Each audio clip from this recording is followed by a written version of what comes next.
बेटा हम स्टार्ट कर रहे हैं। अब अपने पास फर्स्ट लॉ ऑफ थर्मोडायनेमिक्स क्या डिस्कस कर रहे हैं? First law of thermodynamics. बेटा फर्स्ट लॉ ऑफ थर्मोडायनेमिक्स क्या है? आपके पास कहता है according to this law energy can neither be create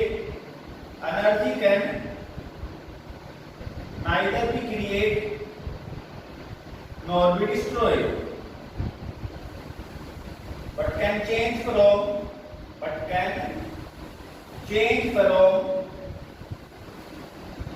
one form to another।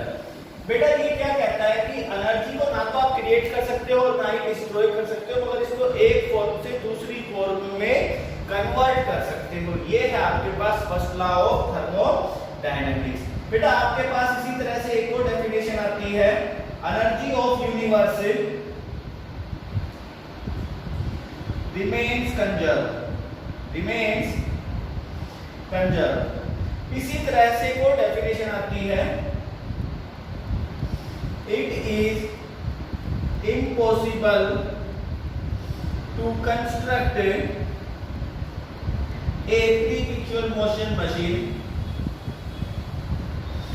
perpetual motion machine which do all work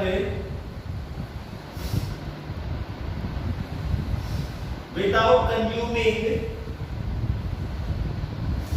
energy। जो बिना एनर्जी को कंज्यूम किए हुए सारा काम करे, ऐसी एक मशीन को बनाना क्या है बेटा? इम्पॉसिबल है। क्या है बेटा? इम्पॉसिबल है। तो ये था आप लोगों के पास क्या? First law of thermodynamics. First law of thermodynamics के बेसिस पे बेटा आपके न्यूमेरिकल स्टार्ट होते हैं। वो फर्स्ट न्यूमेरिकल बेटा आपकी स्क्रीन के ऊपर है। क्वेश्चन देखते हैं आप लोग क्या कह रहा है। बेटा क्वेश्चन में कहा गया है कि आपके पास इंटरनल एनर्जी में चेंज बताना है। ठीक है, जब कोई भी हीट एब्जॉर्ब नहीं होती तो जो होता है हीट एब्जॉर्ब नहीं हुई तो डेल्टा क्यू क्या है बेटा? जीरो है वहां पर सराउंडिंग से। और अगर हीट बेटा एब्जॉर्ब नहीं होती तो वो एडियाबैटिक प्रोसेस होती है। वो कौन सी प्रोसेस होती है? Adiabatic process. अच्छा, आपके पास work is done on the system. W क्या है बेटा? पॉजिटिव। मुझे ये पता है जो इंटरनल एनर्जी होती है वो चेंज इन आपके पास हीट प्लस में वर्क डन, क्योंकि Q की वैल्यू क्या है आपके पास? जीरो। तो delta U is equal to W। तो आपके पास यहां पर जो change in internal energy delta U तो है पॉजिटिव, ये फर्स्ट पार्ट। और सेकंड पार्ट क्या आता है? वाल एडियाबैटिक। क्या है बेटा? वाल क्या है आपके पास? एडियाबैटिक है। आप लोग इस चीज को समझते हैं बेटा। इसने ये कहा था कि जो आपके पास सिस्टम है ना तो हीट लेता है और ना हीट देता है, तो इस कंडीशन में वो एडियाबैटिक प्रोसेस को शो कर रहा है। क्योंकि Q की वैल्यू जीरो है और वर्क सिस्टम पर किया गया है तो W हो गया पॉजिटिव, तो डेल्टा U भी पॉजिटिव है और वाल हो चुकी है आप लोगों के पास एडियाबैटिक। बेटा इसका बी पार्ट क्या कहता है आपके पास? बी पार्ट कहता है कि वर्क डन जो है वो तो जीरो है, मतलब कि जो W है बेटा वो तो क्या है? जीरो।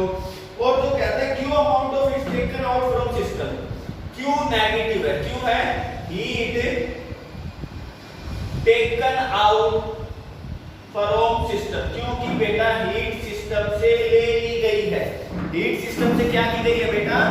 ले ली गई है। तो Q जीरो है। आपको पता है delta U should be equal to Q plus में W। तो डेल्टा U Q के बराबर और वो क्या हो गया?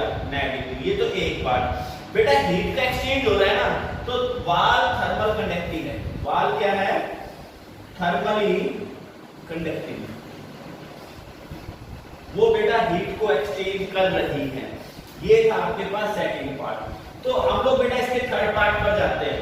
थर्ड पार्ट में क्या कहता है कि W अमाउंट ऑफ हीट जो work is done by the system, तो W जो होता है वो है नेगेटिव, क्योंकि work done by system. System काम कर रहा है इसलिए बेटा ये क्या हो गया? नेगेटिव। और Q जो होता है हीट सप्लाई टू सिस्टम, ये क्या हो गई पॉजिटिव। ये क्या हो गया बेटा heat supply to system, system को आपने हीट दी है, तो डेल्टा U जो हो जाएगा W प्लस में Q, दो सेंस आपको दे रखी है। और सिस्टम क्या होगा क्लोज सिस्टम। ये कौन सा सिस्टम हो गया बेटा क्लोज सिस्टम। तो ये क्वेश्चन आप लोगों के पास बेटा दिया गया था, ठीक है। अब बेटा हम लोग जो डिस्कस कर रहे हैं वो नेक्स्ट क्वेश्चन आपकी स्क्रीन के ऊपर आ रहा है। क्वेश्चन क्या कहता है कि 2 लीटर एक आइडियल गैस है, तो हमारे पास बेटा जो वॉल्यूम है वो कितनी दे दी गई है 2 लीटर, चले। और उसके बाद जो प्रेशर है बेटा वो कितना दे रखा है 10 एटमॉस्फेरिक प्रेशर। अच्छा ये आइसोथर्मल क्या बेटा आइसोथर्मल एक्सपेंशन है, आइसोथर्मल सेम टेंपरेचर पे एक्सपेंशन होता है, ठीक है, इनटू वैक्यूम, किसके अंदर वैक्यूम के अंदर, आइसोथर्मल एक्सपेंशन इनटू वैक्यूम। और आप लोगों के पास ताकि आपके पास स्टिल जो फाइनल वॉल्यूम है बेटा आपके पास कितनी हो जाए 10 लीटर। अब आपके पास फर्स्ट पार्ट क्या कहता है कि कितनी हीट एब्जॉर्ब हुई है और कितना वर्क जो होता है इज डन इन एक्सपेंशन। तो हमारे पास 2 टॉपिक है, तो यहाँ पर पहला टॉपिक समझाता हूँ। जो प्रोसेस है ना बेटा आइसोथर्मल है, प्रोसेस क्या है आइसोथर्मल। अब आपके लिए बात आती है अगर आइसोथर्मल है तो बेटा इंटरनल एनर्जी में कोई बदलाव नहीं आएगा, अगर आइसोथर्मल है तो, ठीक है बेटा। तो अब हमारे पास क्या आता है delta U equal to Q plus में W हो गया। अच्छा आपके पास यहाँ पर सिस्टम एक्सपैंड हो रहा है तो वर्क डन क्या है बेटा माइनस हो गया। और चलिए पहले तो हम इसको साइंस में नहीं करते, इसको 0 रखा, 0 इक्वल टू Q प्लस में W और Q हो गया माइनस का W। ये सेंस हमारे पास निकल के आ जाती है। वर्क डन क्या होता है P एक्सटर्नल और V2 माइनस V1। और एक्सटर्नल प्रेशर क्या है बेटा वैक्यूम है, क्या है वैक्यूम है, तो 0 और आपके पास 10 माइनस 2 इक्वल टू 0। तो आपको पता चलता है बेटा यहाँ पर जो आपके पास कोई हीट एब्जॉर्ब नहीं हुई और कोई वर्क डन नहीं है, क्यों 0 वर्क डन वो भी क्या है 0 है, वो भी क्या दे रखा है बेटा आपके पास 0 दे रखा है। तो ये आपके पास इस तरह से क्वेश्चन दिया हुआ था।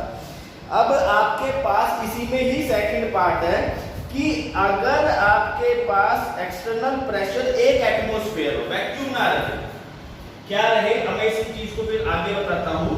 सेकंड पार्ट में आइसोथर्मल है जो होता है आइसोथर्मल एक्सपेंशन अगेंस्ट 1 एटमॉस्फेयर। अब 1 एटमॉस्फेयर तक बेटा वो क्या हो एक्सटर्नल प्रेशर हो तो कितना हीट एक्सचेंज होगा।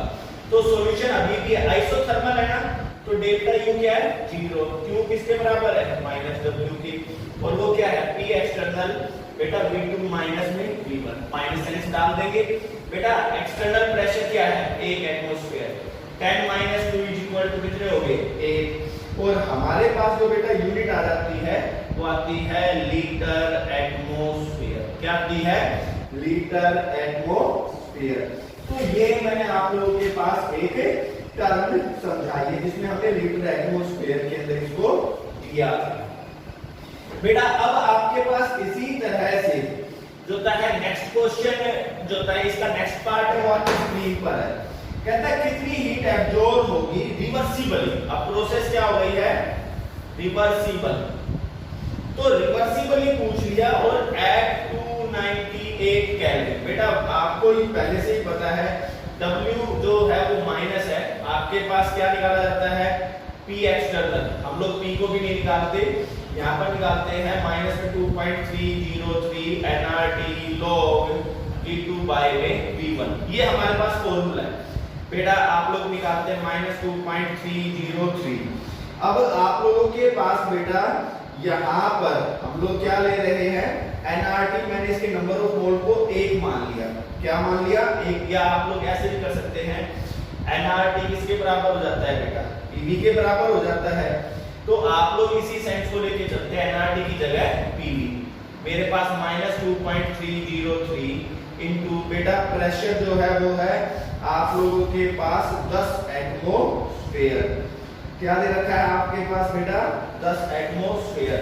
वॉल्यूम कितनी है, 2 लोग बेटा 10/2। आपने इसको सोल्व किया, 2 पंजू 10, हमारे पास वैल्यू आती है -23.03 इनटू में 2 और बेटा आपके पास log 5 और log 5 की वैल्यू 0.699। जो log 5 होता है बेटा 0.699, ये टर्म आ गई। आप लोग बेटा माइनस में 23.03 इनटू 2 इनटू 0.699, इस टर्म को जब आप मल्टीप्लाई करते हैं तो बेटा आपके पास वैल्यू आ जाती है 32.2 यूनिट है लीटर एटमॉस्फेयर। टर्म है बेटा माइनस। चले अब आप बेटा अगर 32.2 को 101.3 से मल्टीप्लाई कर दोगे तो जो आंसर आता है 3.26, ये आता है किलो जूल के अंदर। किसमें आ जाएगा, किलो जूल के अंदर। तो बेटा आपको क्या बात समझाई गई है, यहाँ एक बात समझाई गई है कि बेटा लीटर एटमॉस्फेयर जो होता है वो आप लोगों के पास मैं कहता हूं कि एक लीटर एटमॉस्फेयर में 101 पॉइंट में 3 जूल होता है। कितना होता है, 101 पॉइंट में 3 जूल होता है। तो यहाँ तक जो बेटा मेरे पास यूनिट थी लीटर एटमॉस्फेयर, यहाँ किसमें आ गई, जूल, और फिर मैंने इसको किसमें बदल दिया, किलो जूल। किसमें कन्वर्ट करा है बेटा, इसको किलो जूल के अंदर कन्वर्ट किया है। तो ये काफी अच्छा क्वेश्चन था सीखने के लिए। इसमें इसने हमें 3 चीजें बता रखी है। एक्सटर्नल प्रेशर 0 था, एक्सटर्नल प्रेशर कांस्टेंट किया, और जो तीसरी टर्म थी रिवर्सिबल। अब रिवर्सिबल के लिए हमारे पास काम दे रखा था बेटा, ठीक है। तो अब आपकी स्क्रीन के ऊपर बेटा नेक्स्ट क्वेश्चन आ रहा है इसी प्रकार से। मैं इसके 2-3 एग्जांपल आपको और करवा देता हूं ताकि आपको रिवर्सिबल इरिवर्सिबल का कुछ टॉपिक समझ में आए। तो क्या कहता है, एक गैस एब्जॉर्ब करती है 120 जूल हीट, एब्जॉर्ब करती है ना, तो बेटा क्यूब तो क्या हो गया, प्लस में 120 जूल हो गया, और एक्सपैंड करती है आगे इसमें, तो क्या बोलता है, एक्सपैंड करती है अगेंस्ट 1.1 एटमॉस्फेयर प्रेशर के अगेंस्ट, ठीक है, फ्रॉम 0.52 और आपके पास दे रखा है 2.0 लीटर। ये एक्सपेंशन के लिए होता है। इंटरनल एनर्जी चेंज मुझे बताना है बेटा। तो देखिए सबसे पहले तो जो होता है एक्सटर्नल प्रेशर को कांस्टेंट रखा गया है। तो मैं यहाँ पर एक बात बताता हूँ, सॉल्यूशन के दौरान इंटरनल एनर्जी होती है Q प्लस में W। अच्छा Q तो क्या है बेटा, प्लस में 120 जूल। वर्क निकालता हूँ, वो होता है P external V2 minus V1। क्योंकि एक्सपैंड कर रहा है तो बेटा टर्म क्या देगी, माइनस। एक्सटर्नल प्रेशर तो हो गया बेटा आपके पास क्या, 1.1। वॉल्यूम बेटा 2 में से 0.5 गया, मतलब 1.1 into 1.5। बेटा मैं इस टर्म को जब सोल्व करता हूँ तो मेरे पास आती है यहाँ पर, क्योंकि एक्सपैंड कर रहा है माइनस, एक्सपैंड कर रहा है तो माइनस, मेरे पास टर्म आती है 1.65 यूनिट लीटर एटमॉस्फेयर। अगर मैंने इस लीटर एटमॉस्फेयर को जूल में कन्वर्ट करना होगा तो इसको 101.3 से मल्टीप्लाई कर दूंगा, आपके पास जो टर्म आ जाएगी वो जूल में आ जाएगी। किसमें आ जाएगी बेटा, जूल में। तो हमारे पास आता है -167.1। अब डेल्टा यू के अंदर वैल्यू रख देते हैं, तो डेल्टा यू हो जाएगी बेटा 120 प्लस के 167.1 माइनस के, टर्म आएगी बेटा माइनस में 47.1 जूल, और ये हमारा क्या होगा आंसर। तो अगर आपके पास गैस 120 जूल हीट को लेकर अगर एक्सपैंड करती है तो उस दौरान सिस्टम की इंटरनल एनर्जी घट रही है, और कितनी घट रही है बेटा, 47.1 जूल एनर्जी घट रही है। बेटा आपकी स्क्रीन के ऊपर अब लास्ट क्वेश्चन चल रहा है, इस क्वेश्चन को आप लोग देखते हैं। क्या कह रहा है, इंटरनल एनर्जी Q और W निकाले जब 2 मोल आइडियल गैस। तो बेटा नंबर ऑफ मोल्स तो 2 हो चुके हैं आपके पास, टेंपरेचर दे रखा है बेटा 298 K ठीक है, कंप्रेस करते हैं। अब यहां पर क्या है, कंप्रेस आइसोथर्मली। अब आइसोथर्मली आ गया तो आपको पता चल गया इंटरनल एनर्जी में बदलाव तो कुछ है ही नहीं। एंड रिवर्सिबली, ठीक है, फ्रॉम 1 to 10 बार, 10 बार तक के। तो बेटा सॉल्यूशन आता है डेल्टा यू 0 है, क्यों, प्रोसेस आइसोथर्मल, क्योंकि प्रोसेस क्या है, आइसोथर्मल है। चले, हो गया। अब आप लोगों के पास जो u0 हो गया तो हम लोग निकालते हैं यहाँ पर जो होता है delta u equal to q plus पे w, और q किसके बराबर हो गया, माइनस w के बराबर। सेंस ही बदलेगी, मगर रिवर्सिबल प्रोसेस है ना बेटा, तो आपके पास फॉर्मूला -2.303 और हमारे पास nRT लो बेटा प्रेशर दे रखा है तो P1/P2 मेरे पास क्या दे रखा है, फॉर्मूला। ठीक है, मैं P1/P2 को अगर जो है सेंस बदल दूं बेटा, तो इसको P2 कर लो और इसको P1, तो ये सेंस प्लस में हो जाएगी। किसमें हो जाएगी, प्लस में। मेरे पास वैल्यू आती है 2.303। नंबर ऑफ मोल्स कितने हैं, 2। और बेटा बार वाली टर्म के अंदर आना है, किसकी टर्म में आना है, बार वाली टर्म में। तो हम लोग लिख सकते हैं 8.314। ये जेके इनवर्स मोल इनवर्स में गया है, किसमें गया है, जेके इनवर्स मोल इनवर्स। टेंपरेचर है बेटा 298 बेटा log 10/1। log 10 की वैल्यू कितनी हो जाती है, 1। इस सारी टर्म को ही सोल्व करना है आपने, और वैल्यू जो निकल के आती है वो 11.412 और यूनिट है किलो जूल। क्या दे रखी है, किलो जूल। तो बेटा जो वर्क डन है उसकी अपोजिट साइंस आ जाएगी। वर्क डन आ गया प्लस में तो क्यों आ जाएगा माइनस में, और ये हमारा क्या था, आंसर था। क्या दे रखा था बेटा, आंसर दे रखा था। अब मैं आपको आपकी स्क्रीन के ऊपर कुछ क्वेश्चंस के साथ छोटे विचारों सोल्व करेंगे।